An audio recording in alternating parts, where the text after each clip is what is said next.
we get you up to speed on the latest in sports. I'm Sean Yao. Gilas Pilipinas' weekly training has been canceled for lack of quorum with less than a month to go before the Southeast Asian Games in Cambodia. Head coach Chot Reyes said that only 7 players in the 28-man pool confirmed their attendance to the once-a-week practices, prompting the coaches to just call it off. This is a far cry from the 17 players who showed up in the first Monday night practice session last week. As of now, there's still no final word whether this week's session will be moved to a different day or when the training will resume. After losing to Indonesia, Gilas is looking to reclaim the SEA Games gold in the Cambodian edition, which kicks off on May 5. And the Philippines is gunning for a spot in the second round of the AFC Olympic qualifying tournament when it takes on Hong Kong later today. A win by the Filipinas can get them a berth to the next phase of the qualifiers as they look to end the initial round unbeaten with a 3-0 slate. The Pinays are currently atop Group E of the standings with 6 points and a goal difference of 12, following dominant wins against Pakistan and Tajikistan. Team Hong Kong is likewise undefeated, but only carries a 5-goal difference. If its campaign succeeds, the Philippines will join other group winners from round 1, North Korea, Japan, Australia, China, and South Korea. Kickoff is at 7 p.m. Manila time at the Hisor Central Stadium in Tajikistan. And today, April 11, marks 100 days until the start of the 2023 FIFA Women's World Cup, co-hosted by Australia and New Zealand. The 32-team tournament, which includes the Philippines for the first time, will kick off in Sydney and Auckland on July 20. This will also be the first time that the Women's World Cup will be held in the Southern Hemisphere. 64 World Cup games will be played across 9 cities, 5 in Australia and 4 in New Zealand.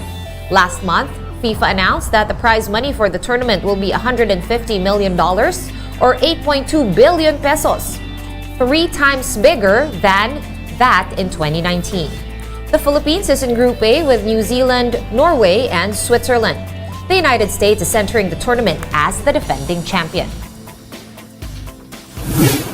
We're taking a quick timeout, but the Game on One News Now will return after this. Stay tuned.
You're still watching the game on One News Now. I'm Sean Yao.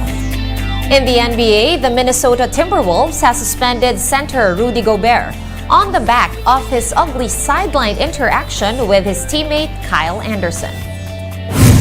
Gobert and Anderson were seen arguing over a supposed miscue on defense before Gobert punched his teammate in the chest. The French center was sent home after the encounter.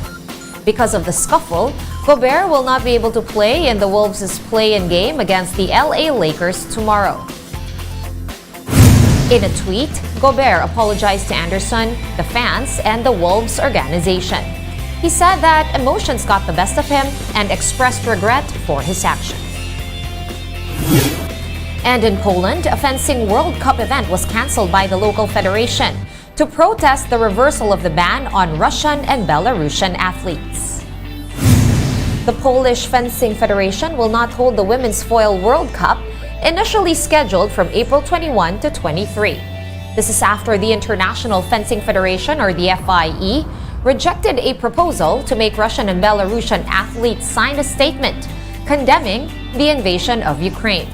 Germany and Denmark have likewise canceled their own FIE events, and Poland is looking to appeal the FIE decision with the Court of Arbitration for Sport. And two double world surfing champions will be meeting in the quarters of the Rip Curl Pro Bells Beach, fresh off their victories in the round of 16 contests.